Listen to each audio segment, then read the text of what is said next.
안녕하십니까. 공작근TV 그레이트 게임 최수영입니다. 오늘도 저희 방송에 애청하시는 전국 곳곳의 국민 여러분, 또한 해외에 계시는 동포 여러분들께 감사를 드립니다. 계속해서 이 보수 유튜버 또 보수 언론을 어떤 식으로 파괴하라고 북한 괴뢰가 지령을 내렸는지 제2편으로 이어서 말씀을 올리도록 하겠습니다. 북에서는 보수 유튜버들을 파괴하고 조선일보 폐간 운동을 하라고 하며 국내의 종북 주사파들에게 지령을 내린 사실이 이미 객관적 사실로 입증되고 있습니다. 지난 시간에는 북의 지령을 문재인 정권과 방송통신심의위원회 또 구글코리아 더불어민주당이 어떻게 이행했는지 말씀드렸고 1편을 안 보신 분들은 1편부터 이 방송을 보시기 바랍니다. 내용이 길기 때문에 부득불 몇 편으로 나누어서 말씀드릴 수밖에 없는 상황입니다. 자, 북에서 이태원 사고를 이용하여서 윤석열 대통령 퇴진운동을 하라고 지령을 내리는데 퇴진이 추모다, 이런 그 시위 구호가 모두 북에서부터 내려왔고, 이것을 이재명의 더불어민주당과 민노총 세력들이 충실하게 이행을 해왔습니다. 북은 해방 이후부터 남한 지역을 이간질시키기 위해서 끊임없이 지령을 내리고 폭동을 일으켜왔고, 가장 대표적인 것이 남로당 총수 박헌영이가 주도했던 1946년 9월의 총파업과 10월 대구 폭동이 있었고, 또 1948년 4월 3일에 제주 4.3 폭동과 여수 순천 반란 사건이 있습니다. 국민들께서 민주화운동으로 기억하고 계시는 4.19 또한 북의 공작에 의해서 진행됐던 것을 살펴볼 수 있겠습니다. 북은 기념우표까지 발행하면서 기념을 하고 있습니다. 그 이후에도 인혁당 및 통역당 간첩사건, 울릉도 간첩단 사건 등이 있어왔고, 1979년도에는 남해안 하조도 쪽으로 간첩선이 들어오다 적발되었고, 1980년에는 한강으로 침투하다가 우리 군에 의해서 적발, 사살된 바 있습니다. 1980년에는 북에서 일본 조청년으로 1,000억 원대 이상의 공작 자금이 하달돼서 내려갔고, 남한에서 폭동을 일으키라는 지령이 내려간 사실들이 일본 통일일보에 의해서 보도된 바도 있었습니다. 박정희 대통령 시절 일본에서 중앙정보부가 김대중을 납치하려다 실패한 사건이 있었는데, 김대중이 왜 일본으로 갔는지는 북의 천문학적인 공작 자금이 이래 조청년으로 흘러들어간 것을 감안한다면 그 이유를 국민 여러분께서는 충분히 상상하실 수 있으실 것입니다. 자, 이러한 공작들이 있은 이후에 광주에서 5.18이 일어났습니다. 이때도 전남대 학생들이 돌과 화염병을 던지는 등의 폭력 행위를 했고, 경찰차가 불타는 등 시위 진압이 어렵게 되자 박정희 대통령 서거 이후 혼란한 틈을 타서 북한군이 후방으로 침투할 것을 염려한 정부에서 군대를 투입하게 되었던 것입니다. 물론 이때 연세대학교, 고려대학교 학생이라고 하는 600여 명, 800여 명의 그 학생들은 어디로 갔는지 그 당시에서도 광주 시내에선 발견되지 않았던 이 기막힌 사실들이 있습니다. 자, 그리고 윤석열 대통령의 퇴진 집회, 이태원 사고, 이런 것들이 모두 북의 지령에 의해서 기획되었다는 점을 생각해 보시고 5.18을 다시 한번 생각해 보신다면 충분히 깊은 이해가 되시리라 믿습니다. 해방공간에서 소련과 북의 지령을 받았던 박헌영이 남로당을 동원하여 1946년 9월의 총파업, 10월의 대구 폭동, 1948년 제주 4.3 폭동, 또 여수 순천 반란 사건을 일으켰다면 현재는 북의 지령을 받은 이재명과 더불어민주당 그리고 민노총이 윤석열 대통령 제거를 위해서 이태원 사고를 사전에 기획하고 촛불 난동을 일으키는 등의 사실상의 내란을 일으키고 있는 것입니다. 해방정국에서 남로당의 정치적 정신을 그대로 계승하고 있는 것이 더불어민주당이고, 당시 소련과 북의 지령을 받아서 각종 공산폭동을 일으켰던 조선 노동조합 전국 평의회의 정신을 계승하는 것이 민노총 금속노조 전교조입니다. 제가 갑자기 왜 김대중 일본 조총련의 공작자금 5.18 이야기를 하냐 하면은, 이번에는 큰 그림을 보셔야만 북의 대남 공작 세계를 이해하실 수 있기 때문에, 각각의 작은 조각의 사건에 집착하시면 큰 그림을 못 보고 성동격조에 당할 수도 있다는 말씀을 드리고자 하는 것입니다. 이번에 한국인터넷진흥원과 문재인이 국정원을 동원해서 만든 국가기밀이 담긴 USB를 김정은에게 넘긴 것과 어떻게 연결되어 있는지 말씀드리겠습니다. 문재인은 국정원을 동원해서 국내 원전, 방산업체, 암호화폐 거래소, 공공기관 등과 관련된 각종 자료 및 해킹 소스 코드를 USB에 담아서 김정은에게 넘겼습니다. 이것이 2018년 4월 27일 제1차 남북 정상회담 때의 일입니다. 자, 그러나 정권이 바뀐 윤석열 정부 하에 국가정보원 그리고 김규현 국정원장께서는 여전히 이 문제를 수사하지 않고 있는 것으로 관측되고 있습니다. 이렇기 때문에 검찰은 현재 국가정보원에 대한 압수수색을 다시 철두철미하게 조사할 필요가 있다 하겠습니다. 제가 왜 이런 말씀을 드리냐. 저희들 공작관들은 퇴직을 했어도 마음만 먹으면 어디로든지 다 갑니다. 그리고 평양 내부의 일도 우리는 살펴볼 수 있는 그런 망원경과 현미경을 동시에 장착할 수가 있습니다. 그렇기 때문에 특수훈련을 받은 우리 대북 공작관들이 오늘날까지 존재하고 있는 것이죠. 그러나 모든 대북 공작관들이 그러한 것은 아닙니다만은, 어찌됐든 저는 제가 보유하고 있는 우리 그 망원을 통해서 북한에서 깜짝 놀랐다는 사실을 전해 듣게 됩니다. 자, 그런데 북에서는요, 이 USB를 열어보고 아연실색했다 그럽니다. 어떻게 이런 내용들이 들어있는가에 대해서. 자, 그 내용들이 주로 대한민국이 보유하고 있는 원전 산업, 그 원전 산업 중에 특히나 플루토늄을 만들 수 있는 중수로 방식의 원자력 발전소를 북에다 지어주겠다는 그 설계도가 들어가 있었고, 두 번째로 북에 대해서 어떻게 금융 지원을 할 것인가에 대한 구체적인 방법이 들어가 있었고, 또 세 번째로는 대한민국의 방위산업체, 또 한국의 이런 주요한 기관 산업체에 대한 접근할 수 있는 소스 코드 또는 패스워드, 이런 것들이 지금 다 거기에 탑재되어 있었다고 합니다. 물론 이런 내용들이 기묘한 내용임을 김정은도 받는 순간에 인지했을 터이고, 그 자리에서 문재인에게 이렇게 중요한 내용들을 줘도 되는가 물었을 때 문재인의 대답은 걱정하지 마시라, 근거를 남기지 않고 모두 삭제해버렸다라고 자신있게 대답했다고 합니다. 그러나 그럼에도 불구하고 북의 서기실, 조직 지도부, 또 국가보위성 등지에서는 문재인이가 전달해준 그 USB를 받아보는 순간에 모두 다 너무 놀랐다고 합니다. 자, 그런데 문재인 정권 들어서서 관세청에 적발된 마약 밀수 건수가 전년 대비 6배 폭증했다는 기사도 있어 왔지만, 국내 암호화폐 거래소에 대한 해킹이 또한 급증했다는 사실도 여러 번 있었습니다.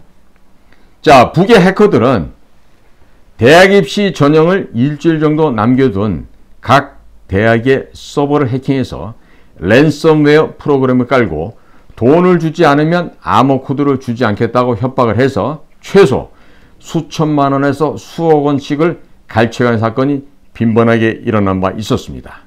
이때 랜섬웨어라고 하는 것은 랜섬 자체가 인질, 포로라는 뜻입니다.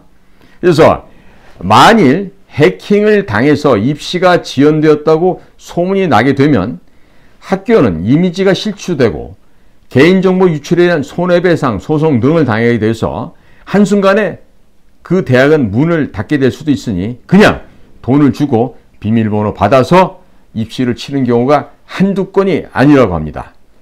언론에 보도되었을까요? 보도되지 않았습니다. 제가 입수한 정보망에 따르면 국내 대학들 중에 10중 8구는 이런 식으로 돈을 갈취당하였어도 말을 못한다고 하는데 주가 폭락을 염려하는 기업들도 범죄의 대상이 되었습니다. 그 외에도 대형 교회 등도 많은 피해를 입은 것으로 알려지고 있지만 모두가 쉬쉬하고 있어서 드러나지 않고 있을 뿐입니다. 실제로는 피해를 본 곳이 매우 많다는 점입니다.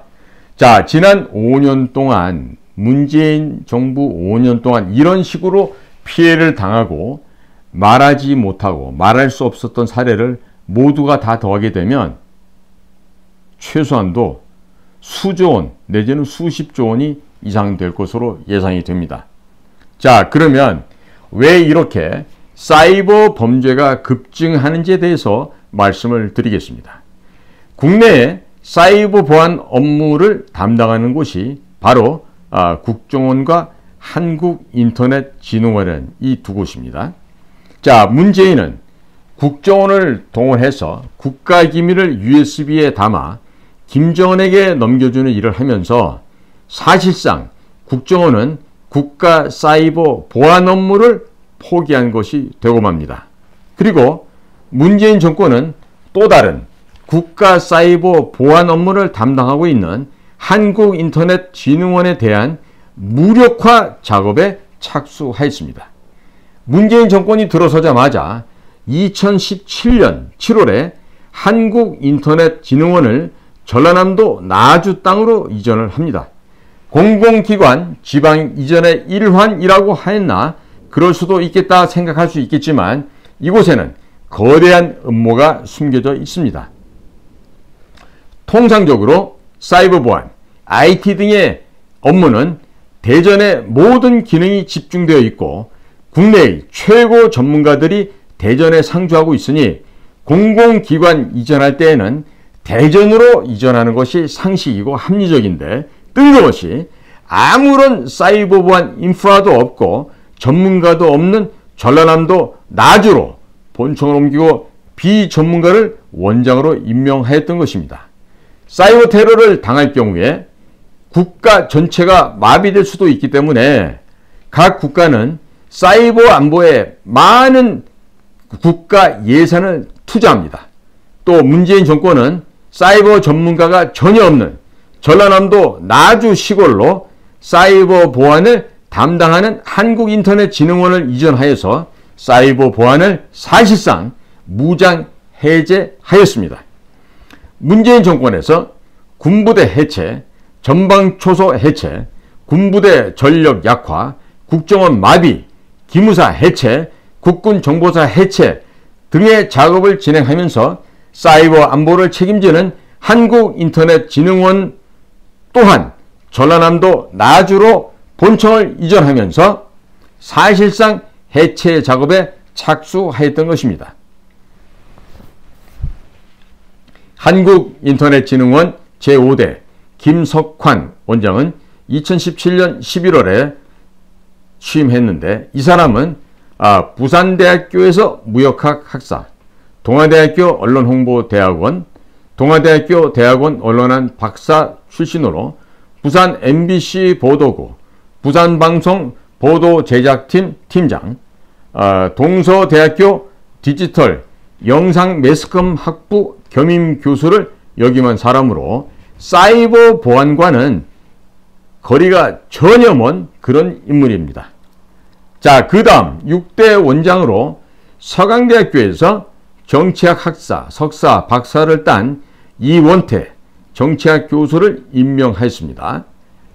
사이버 안보 전문가들이 자발적으로 한국인터넷진흥원을 떠나도록 유도하기 위해서 정주 여건이 좋지 않은 전라남도 나주로 보내고 원장에는 정치학 전공한 교수를 임명한 것입니다. 이때 이 분야 전문가들이 극심하게 반발했다고 합니다. 한국인터넷진흥원이 전라남도 나주로 내려와 북과 중국의 해커들이 마음 놓고 들어올 수 있도록 사이버 공간에서 국경선을 열어준 것으로 추정되고 있는데, 검찰에서 이 부분도 철저하게 한번 수사를 해야 할 것입니다. 문재인 정권은 2021년 1월 10일 이원태 한국인터넷진흥원장의 또 임기를 임명하게 되는데, 임기가 3년으로서 2024년 1월 10일까지입니다.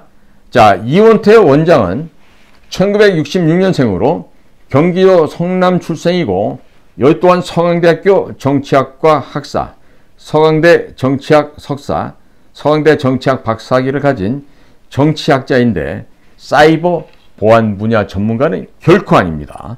자, 그런데도 이원태 원장의 주요 경력을 보면 참으로 이상한 것이, 정치학 박사를 받은 사람이 뜬금없이 정보통신정책연구원 연구위원이 되어 있다가 대통령 직속 정책기획위원회 정책기획위원, 또 개인정보보호위원회 제도혁신자문단 자문위원, 한국인공지능법학회 부회장을 역임한 바 있습니다. 자, 정치학 교수가 어떻게 정보통신정책연구원의 연구위원으로 입사를 할 수 있었는지, 입사 비리에 대해서도 검찰에서는 철저하게 조사를 해볼 필요가 있습니다. 뇌물, 직권남용 등의 소지가 매우 농후하고 있으니 검찰은 조사를 반드시 해야 할 것입니다. 자, 서강대학교도 물론 명문대이긴 하지만 서강대학교의 정치학 학사, 석사, 박사를 받은 사람이 갑자기 자신의 경력과 전혀 상관이 없는 한국인터넷원장에 임명이 되는데, 전문가를 임명하면 말을 잘 들어야 할 테니까 문재인 정권은 북이나 중국에서 해킹이 들어와도 모르는 척 하라고 이원태 원장에게 지령을 내렸을 가능성이 매우 크다 하겠습니다. 검찰에서는 김석환 원장 그리고 이원태 원장을 한국인터넷진흥원의 원장에 임명하는 데 있어서 인사비리가 없었는지, 뒷돈은 오고 간 것이 없었는지, 북이나 중국의 해킹에 대해서 의도적으로 문을 열어준 점은 없었는지 대해서도 철저하게 수사를 해야 하겠습니다.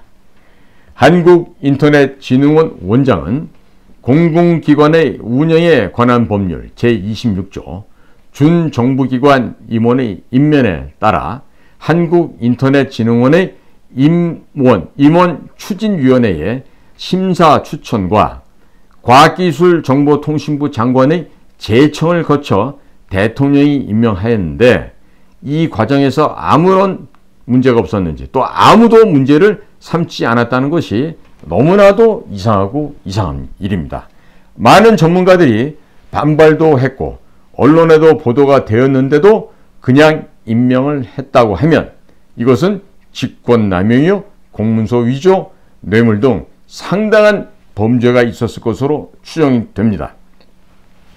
이 당시에 임원추천위원회의 심사에 들어갔던 사람들 전원과 과학기술정보통신부 장관에 대해서도 업무상 직권남용 등의 혐의로 검찰이 수사에 착수해야 하겠습니다. 북과 중국의 해킹으로부터 문을 열어주기 위해서 과기부 장관까지 가담했다고 보고 수사를 하는 것이 정상적인, 그런 합리적인 절차라고 평가됩니다. 그리고 이원태 원장은 정치학 박사이고 한신대에서 정치학 강의를 했던 정치학 교수인데 어떻게 정보통신정책연구원의 연구위원으로 입사가 가능했는지 대해서도 면밀한 조사가 필요하다고 하겠습니다. 자, 이것도 인사비리가 있었다고 판단하고 정보통신정책연구원에 대해서도 압수수색을 해서 탈탈 털어서 범죄 행위가 잇따르면 발본색원해야 될 것입니다. 자, 그렇다면 왜 이런 말도 되지 않는 일들이 벌어지게 되었을까요? 이런 점에 대해서 말씀을 전해드리고자 합니다. 김대중, 노무현 이 10년 동안에 과거 운동권 경력자들을 25군데의 정부 정책연구원 및 공공기관에 엄청나게 낙하산으로 임명을 하였고 그들에게 밥그릇을 만들어주는 일을 하였습니다. 자, 그러면서 모든 국가 기밀 및 정책 연구 자료들이 북과 중국으로 넘어갔다고 평가해야 할 것입니다. 자, 이때 얼마나 웃기는 일들이 있었냐 하면 한국해양수산개발원의 소육질 초음파 검사로 석사 논문을 썼던 자가 거기에 들어오게 되고 또 전자상거래로 논문을 썼던 사람도 들어오는 등 이런 해프닝이 웃기는 일들이 한국해양수산개발원에서 벌어졌던 것이죠. 그래서 당시에는 한국해양대학교, 이 대단한 명문대학교입니다. 이 한국해양대학교 출신의 최고 엘리트들이 그 연구원에 입사시험을 치기만 하면 떨어진다는 이야기가 파다 있었습니다. 자, 이명박 정권 당시 한국해양수산개발원을 개혁하기 위해서 보냈던 원장을 내쫓기 위해서 한국해양수산개발원 노조원들이 아침마다 원장 집 앞에 가서 꽹가리를 치고 시위를 하니 원장이 암에 걸려 죽은 사례도 있었다고 합니다. 일단 비전문가들이 입사를 해서 대학원 석사 및 박사 과정을 유사학과로 진학하면서 신분 세탁, 경력 세탁을 대거 하였습니다. 한국해양수산개발원에서 NLL에서 우리 군을 사실상 무장 해제시키고 NLL에 북한 어선으로 위장한 북한의 군함이 내려올 수 있도록 길을 터주는 서해 남북 공동 어로 정책이라는 것을 만들었습니다. 그리고 서해를 평화의 지대로 만들자고 하면서 한강하구를 준설하자는 정책, 이 또한 한국해양수산개발원에서 만들었고 당시 박원순 서울시장은 한강하구에 있는 수중보를 허무는 작업을 진행하다가 시민들의 반발에 무력화된 적도 있었습니다. 1980년 3월 한강하구로 간첩선이 침투하다가 모래톱에 걸려 좌초되자 육지로 상륙을 시도했습니다. 그러나 이들은 우리 군 병사들에 의해서 소탕을 당한 사건이 발생한 바 있는데 한국해양정책연구원에서 서해 공동어로 수욕 정책을 만들면서 한강하구 모래를 준설하는 계획을 수립하였고 박원순 시장이 추진하는 한강하구 수중보 철거 계획이 계획대로 실행되었다면 북한군의 반잠수정은 한강에 잠실까지 충분히 들어올 수 있었을 것입니다. 그리고 노무현 정권에서 한강하구와 북한 예성강을 오가는 관광페리를 운행하려고 했는데 이것이 만약 실행되었으면 북괴군이 페리 타고 대규모로 들어와서 휴전선 남쪽에서 휴전선을 지키고 있는 우리 군 등 뒤에서 총을 쏘는 일도 벌어졌을 것입니다. 자, 그런데 문재인 정권 들어서서 국정원을 동원하여 국내 원전, 방산업체, 금융기관, 공공기관을 해킹할 수 있는 방법이 들어가 있는 USB를 제작을 했고 그 USB를 김정은에게 넘겨주었으며 그와 비슷한 시점에 국내 사이버 보안을 책임지고 있는 또 다른 방어 체계인 한국인터넷진흥원을 무력화시키기 위해서 전라남도 나주로 이전을 하였고 정치학자를 책임자로 임명했다는 것은 북과 중국이 마음 놓고 국내 금융기관 및 국방과학연구소, 기업, 공공기관 등을 해킹할 수 있도록 도와준 것입니다. 검찰은 전체 국책연구기관의 모든 연구원들이 입사할 때 입사 기준에 맞게 입사한 것인지, 아니면 부적격자가 입사를 해서 해당 분야 학위를 따는 방식으로 경력 세탁을 한 것인지에 대해서 철저하게 조사할 필요가 있다 하겠습니다. 자, 성황대학에서 정치학 학사, 석사, 박사를 취득한 이원태 교수가 갑자기 정보통신 정책연구원의 연구위원으로 들어갈 수 있었던 것과 같은 맥락으로 보시면 되겠습니다. 문재인 정권은 국정원을 동원하여 국내 원전 설계도, 방산업체 해킹 방법, 암호화폐 거래소 해킹 방법 및 소스 코드 등을 USB 등에 담아서 북에 넘겨주었고, 북에서는 이 USB를 열어보고 너무 놀라 입을 다물지 못했다는 이야기가 전해지고 있습니다. 그리고 국내의 금융기관, 암호화폐 거래소, 대학, 연구소 등이 집중적으로 해킹을 당해왔고, 그것을 막아야 되는 한국인터넷진흥원을 전라남도 나주로 이전하고 비전문가인 정치학도를 임명했습니다. 그림이 지금 훤하게 보이시죠? 문재인 정권이 의도적으로 해킹을 당해주기 위해서 전라남도 나주로 한국인터넷진흥원을 본청을 이전하고 비전문가를 원장으로 임명했던 것으로 우리는 의심해 봐야 할 것입니다. 자, 그러하니 검찰에서는 한국인터넷진흥원 및 이원태 원장도 북과 연계되어 의도적으로 해킹이 들어올 때 문을 열어준 일은 있는지 없는지 반드시 수사해 보시기 바랍니다. 그리고 전남 나주에 있는 한국인터넷진흥원에서 국내 보수 유튜버들에 대한 조회수 조작, 신고 등을 한다는 제보가 들어오는데, 이 또한 북과 연계성은 없는지 철저한 조사를 해보시기 바랍니다. 자, 그런데 아이러니하게도 김규현 국정원장님을 잘 아는 분들이 김 원장님의 고향이 서울이 아니라 전라남도 나주로 기억하는 사람들이 있던데, 이 얘기도 참 아이러니합니다. 본인이 서울이라도 부모님 고향이 전라남도 나주일 수도 있겠죠.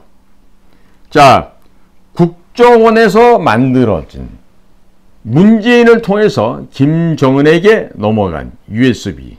자, 이거에 대해서 국정원이 내부적인 관련자들을 수사하지 못하는 이유가 어디 특별히 있을까요? 이것이 전라남도 나주로 이전한 한국인터넷진흥원의 본점이 나주로 이사했던 것과 무슨 긴밀한 관계가 있는 것인가요? 혹시 이렇게 조사를 하게 되면 전라도 출신 사람들을 수사를 한다, 전라도 출신 사람을 다치게 한다, 이렇게 해서 정치적으로 무슨 악영향이 있게 되는 것인가요? 저는 정치에 대해서 아는 바가 없어서 모르겠습니다만은, 자, 지금 전라남도 나주에 이러한 그 국책기관이 들어왔어요. 인터넷 진흥원이 들어온 거죠.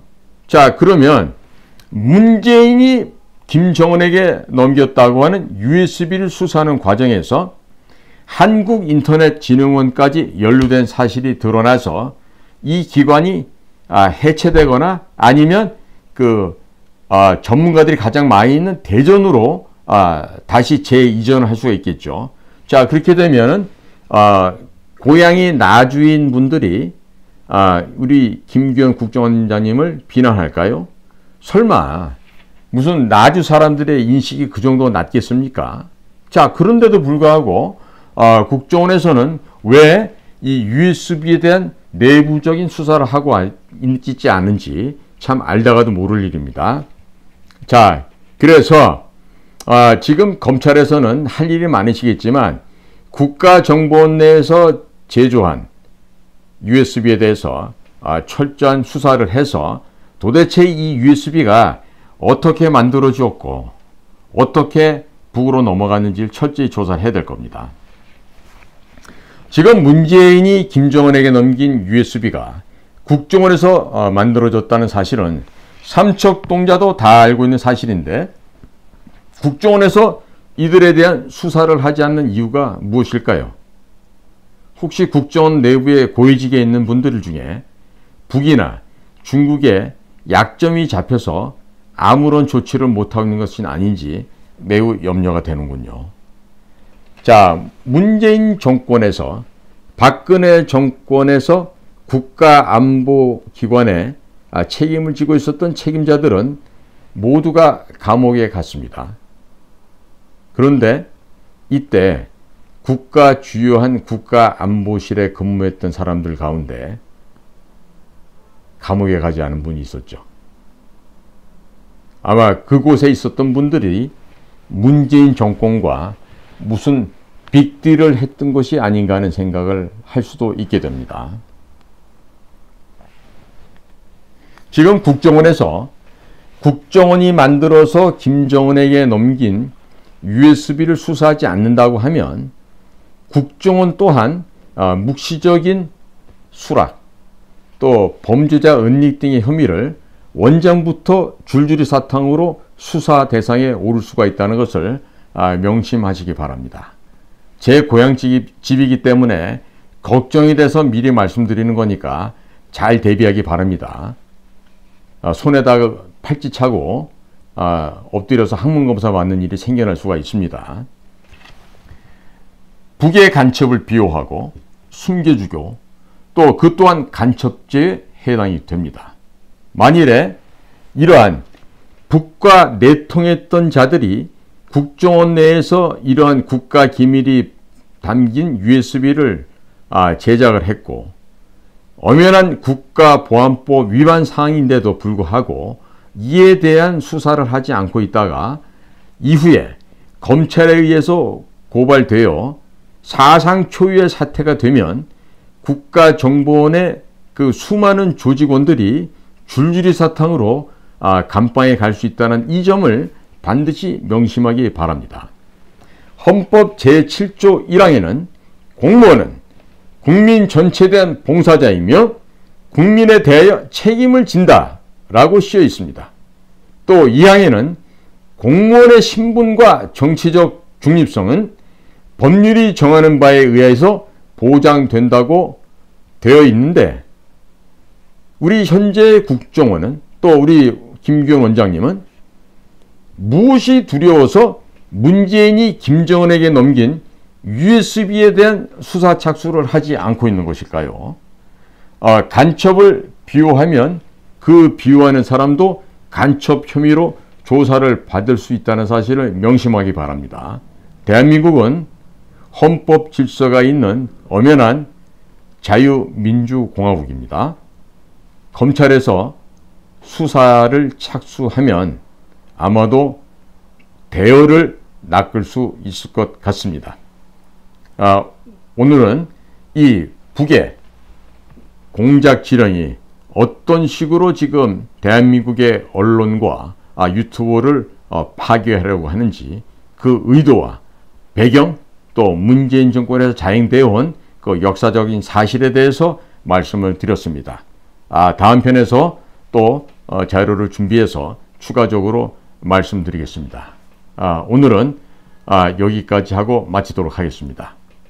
오늘도 저희 공작관TV를 경청해 주신 모든 여러분들께 감사를 드립니다. 경청해 주셔서 감사드립니다. 고맙습니다.